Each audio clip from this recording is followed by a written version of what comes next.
was wondering, just to ask a sort of naive question, why does the ego exist?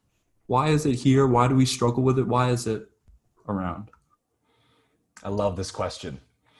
This was the main question I wrestled with in that, kind of 4-year wilderness period, was like, why are you doing this to me, God? Or like, why am I apparently doing this to myself? Like, I'm so confused why you're putting us through this process. Why can't you just make us in a universe where there's no suffering? But of course, without contrast, nothing can be understood. And that was a lesson that took me some time to really accept.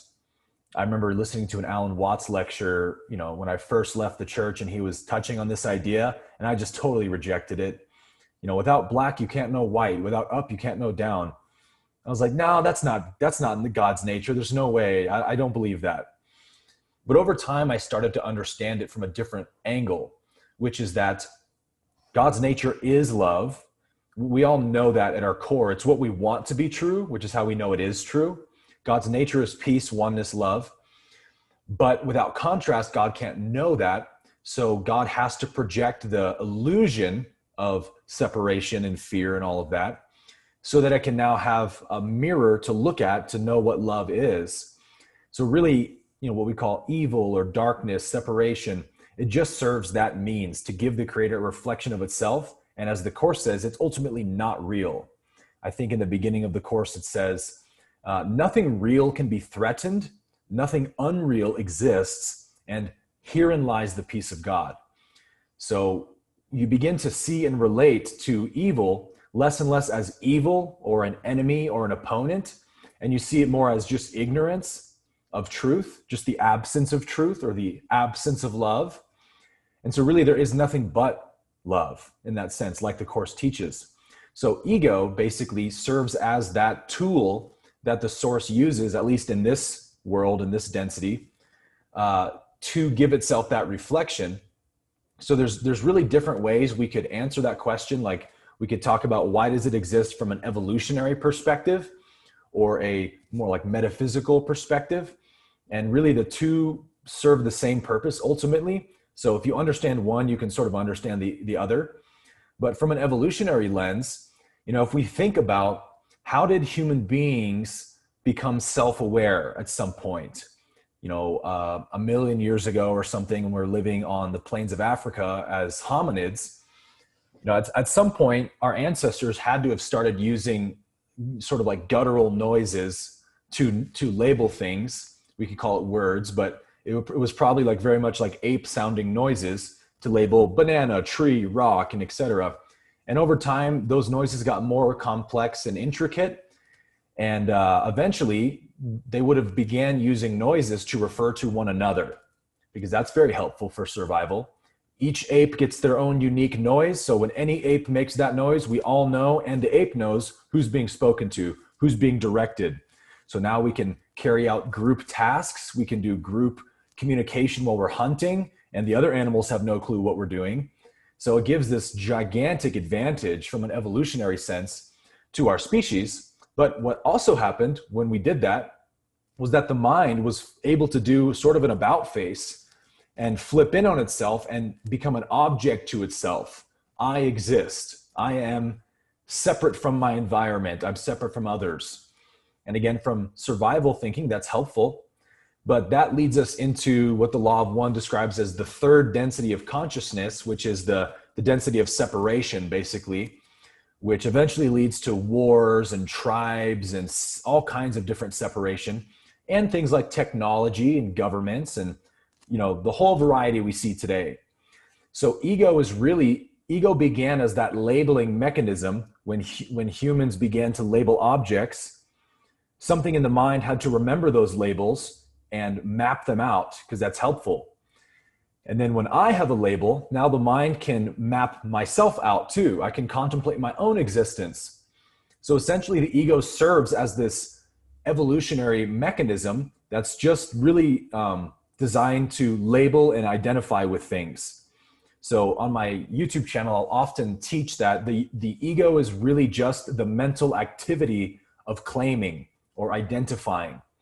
But as it collects more and more identities, I am this, I am that, I like this, I don't like that, the sense of self gets more and more beefed up, the more concepts get collected. And so we begin feeling like there really is a me in here. There's a person in here with all these desires and fears and beliefs and memories, but it's just a collection of labels. And so in spirituality, again, we're trying to unlearn. The Course says the enlightenment is an unlearning, not a learning, but an unlearning. We're just getting rid of all those concepts and coming back to that pure, original, primordial sense of I exist, I am. And everything else we've added on top of that is not ultimately true. It's not original to us. And abiding in that sense of I am, I don't need anything else on top of that, is the only state of consciousness we can exist in where there is not suffering. So really, ego is the cause of all human suffering, psychological suffering, because we only suffer from a story, right? You have to have a reason to suffer. I wanted this and didn't get it, X, Y, Z. And so when we remove labels, we remove stories as a result of that. And that's really all the ego is. So it's not evil. It's not trying to cause you suffering. From its perspective, it's really just trying to help you survive. But it also serves that metaphysical purpose of giving source consciousness the contrast it needs to return back to its true nature, which is love and oneness. Super, super helpful. Thank you for that. I'm wondering, most spiritual teachers speak to people who, of course, have already decided to start the process of spiritual seeking.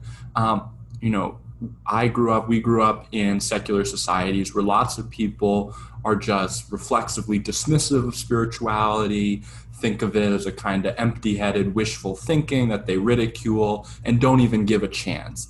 How would you suggest, opening the door for those people, reaching those people, getting them to start the process of spiritual seeking to begin with? Yeah, this is something I spend a decent amount of time thinking about because my best friend is very much in that camp. We grew up together in church since we were about 5 or 6 years old.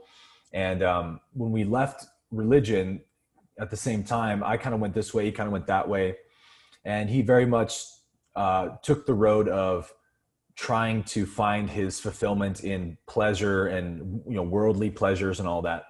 And so he kind of will make fun of what I do sometimes lightheartedly. And he always jokes about stuff, but he'll very much condescendingly talk about spirituality is a waste of time. It's a joke. And so I obviously never try to engage with him and debate him out of that position. But I do wonder, what's the most palatable way I can explain why this could be useful for him? And so we really just end up talking about, I relate to him on the basis of his suffering. And I think that that's always the entry point to get people interested in growth and expanding their consciousness, because nobody wants to suffer. We're all alike in that way. We all want to be happy. So that's one basis that every human being can relate on.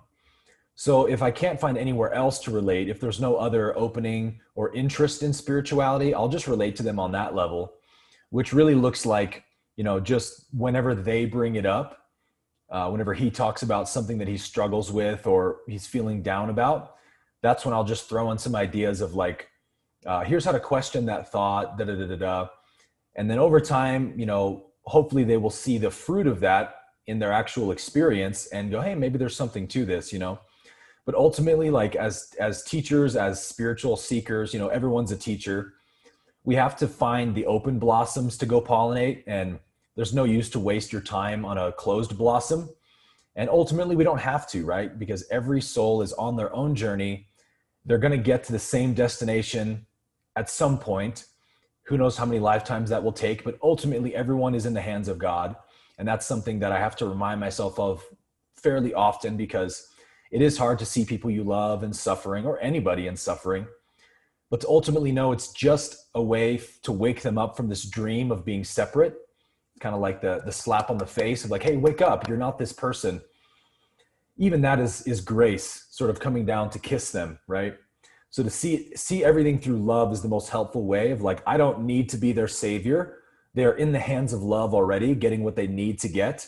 And if they are open to what I have to offer, life will open that door for me at some point and I'll walk through it. But a lot of people try to waste their time trying to kick doors down that really are sealed shut, and they're just not going to open yet, right? Yeah, well, that makes a lot of sense. I think that's a wonderful place to end this. I want to be respectful of your time. I really think what you're doing is beautiful, and I feel really lucky to have had the opportunity to talk with you. So thank you so, so much.